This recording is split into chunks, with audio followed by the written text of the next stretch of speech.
7,000 square feet की जमीन में लगभग 5 करोड़ रुपए की लागत से बनी उस हवेली को लेकर के चर्चाएं इतनी ज्यादा हैं। जिस बर्खास्त सिपाही की बेसिक तनख्वाह 21,700 रुपए थी,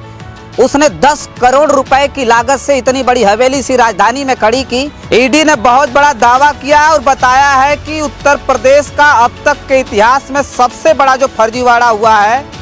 वो कप सिरफ कांड में हुआ है। उत्तर प्रदेश में जो कुछ भी कप सिरफ कांड को लेकर के जो खबरें आई, जिस तरह से ईडी का छापे पर छापा पड़ रहा है,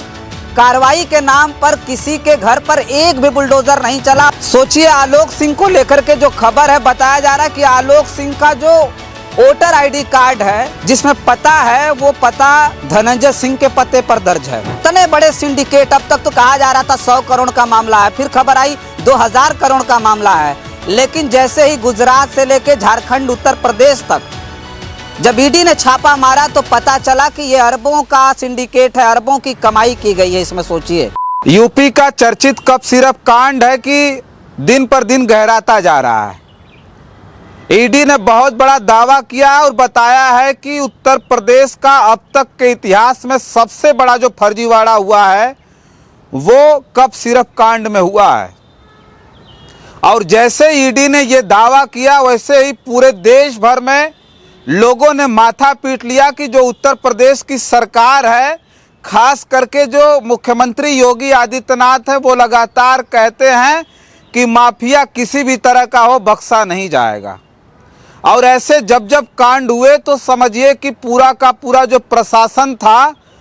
पूरा का पूरा पहाड़ अपने सर पर रख लिया था। बुलडोजर की कार्रवाई इतनी जबरदस्त थी कि पूछिए मत। लेकिन ईडी ने दावा किया है कि 700 से ज़्यादा फर्जी फर्मों द्वारा संचालित एक कप सिरफ कांड था, जो अब तक के इतिहास में उत्तर प्रदेश में ऐसा कभी हुआ ही नहीं। सोचिए, जहां 700 फर्जी फर्म थे और मासूमों की जिंदगी से खेला जा रहा था पूरे देश भर में, उसके साथ साथ विदेशों में भी जहर का जो कारोबार था इतना जबरदस्त था जिसे उत्तर प्रदेश के लोग संचालित कर रहे थे। उत्तर प्रदेश का जो मुख्य अभियुक्त बताया जा रहा है शुभम जायसवाल, वो भाग करके दुबई में बैठा है। बाहुबली धनंजय सिंह का नाम इस कप सिरफ कांड में इसलिए जोड़ा गया क्योंकि जो बर्खास्त सिपाही आलोक सिंह पकड़ा गया, जो अमित सिंह टाटा पकड़ा गया, ये सब इनके करीबी थे। एक और विकास सिंह नरवे को पुलिस ढूंढ रही, वो भी धनंजय सिंह का करीबी है। और सोचिए कि जो सबसे बड़ी खबर है, बिल्कुल लखनऊ राजधानी में 7,000 स्क्वायर फीट की जमीन में लगभग 5 करोड़ रुपए की लागत से बनी उस हवेली को लेकर के चर्चाएं इतनी ज्यादा हैं कि सोचिए, जिसकी बेसिक पेमेंट थी, जिस बर्खास्त सिपाही की बेसिक तनख्वाह 21,700 रुपए थी, उसने 10 करोड़ रुपए की लागत से इतनी बड़ी हवेली सी राजधानी में खड़ी की। ईडी का ताबड़तोड़ छापा भी पड़ा, लेकिन किसी भी प्रकार की कोई बुलडोजर की कार्रवाई नहीं हुई। इस प्रदेश की सरकार, इस प्रदेश का प्रशासन और साथ साथ ईडी और एसटीएफ उसे लेकर के जांच कर रहे हैं। सोचिए, जांच का हवाला दिया जा रहा है, लेकिन उस बर्खास्त सिपाही की बेनामी संपत्ति पर किसी प्रकार की कोई कार्रवाई नहीं हुई। मिर्जापुर के कालीन भैया की तरह उत्तर प्रदेश में इस वक्त सबके दिमाग में एक नाम गूंज रहा है, कोडीन भैया। अप्रत्यक्ष रूप से यह बताया जा रहा है कि वो जौनपुर के बाहुबली धनंजय सिंह हैं, क्योंकि धनंजय सिंह ने सारे लोगों को संरक्षण दे रखा था। ये हम नहीं कह रहे हैं, ये पूरे देश के लोगों के दिमाग में घूम रहा है कि इतना बड़ा जब नेटवर्क, इतना बड़ा सिंडिकेट जब संचालित उत्तर प्रदेश से हो रहा था, पकड़े गए एक एक कप सिरफ कांड के जो अभियुक्त हैं, उनकी जो तस्वीरें हैं वो वायरल हो रही हैं, वो धनंजय सिंह के साथ हो रही हैं। सोचिए, आलोक सिंह को लेकर के जो खबर है, बताया जा रहा है कि आलोक सिंह का जो वोटर आईडी कार्ड है जिसमें पता है वो पता धनंजय सिंह के पते पर दर्ज है। कहा यह भी जा रहा है, स्थानीय लोगों का जहां इन्होंने हवेली नुमा घर बनाया है, उसमें साफ तौर पर लोग अब दबी जबान में ये कह रहे हैं कि एक बार ईडी ने जो जांच की वो तो की, लेकिन इस बात की भी जांच होनी चाहिए कि जो जमीन है वो जमीन इन लोगों ने किससे रजिस्ट्री कराई है, वो जमीन आखिर किससे इन लोगों ने ली है। अगर इसकी जांच हो जाएगी तो उसके बाद बहुत सारी ऐसी चीजें हैं जो खुल करके आएगी। उत्तर प्रदेश के प्रशासन और सरकार की पूरी तरह से भद्द पीट जाएगी। लगातार उत्तर प्रदेश के जो मुख्यमंत्री योगी आदित्यनाथ है वो कहते थे कि माफिया को मिट्टी में मिला देंगे। देश के गृह मंत्री जब यहाँ आते हैं तो कहते हैं उत्तर प्रदेश का माफिया या तो ये प्रदेश छोड़ करके भाग गया है या फिर जेल की सलाखों के पीछे है। जो बचे थे उनका इनकाउंटर हो करके एक एक करके मतलब पूरी तरह से माफियाओं से मुक्त करा दिया गया है। लेकिन इतने बड़े सिंडिकेट, अब तक तो कहा जा रहा था 100 करोड़ का मामला है, फिर खबर आई 2000 करोड़ का मामला है। लेकिन जैसे ही गुजरात से लेके झारखंड, उत्तर प्रदेश तक जब ईडी ने छापा मारा तो पता चला कि ये अरबों का सिंडिकेट है, अरबों की कमाई की गई है इसमें, सोचिए। और अरबों की काली कमाई वाले सिंडिकेट पर किसी भी तरह की कोई ऐसी कार्रवाई नहीं हुई जिससे लोग ये सोच सकें कि जो उत्तर प्रदेश की सरकार है वो सरकार माफियाओं के खिलाफ है और सचमुच ये माफियाओं को मिट्टी में मिला रही है। जो आलोक सिंह पकड़ा गया, आलोक सिंह की इतनी बड़ी हवेली जो सुल्तानपुर रोड पर बनी हुई है वो लगातार सोशल मीडिया पर इतना वायरल हो रही है, इतना वायरल हो रही है कि लोग कह रहे हैं कि बताइए एक सिपाही जिसकी इतनी बड़ी हवेली हो, जिसकी बेसिक तनख्वाह मामूली सी होती है, उसकी इतनी बड़ी हवेली कैसे बन गई। उसमें बाहुबली धनंजय सिंह ने बयान भी दिया है, साफ तौर पे कहा है कि वो हवेली नहीं घर है, जांच होने दीजिए तो सब कुछ पता चल जाएगा कि ये घर बना कैसे। जब इस पर भी सवाल मीडिया के लोगों ने किया कि जो उनका पता दर्ज है वो आपके पते पर है, तो उसमें भी धनंजय सिंह का बयान आता, उन्होंने स्वीकार किया वो हमारे खास हैं, वो हमारे करीबी है, इसमें कोई दो राय नहीं है।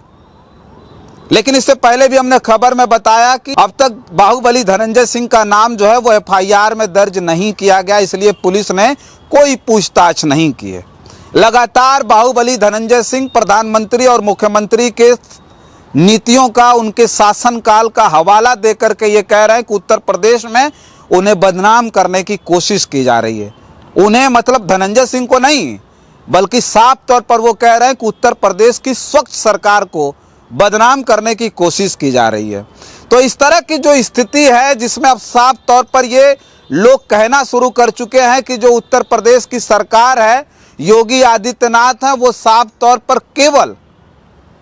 माफिया को मिट्टी में मिला देंगे, माफियाओं की जो है मजार पर लोग फातिया पड़ेंगे, ये केवल कुछ लोगों के लिए है, बाकी पूरे उत्तर प्रदेश में माफियाओं का ही राज चल रहा है। लोग कह रहे हैं कि ये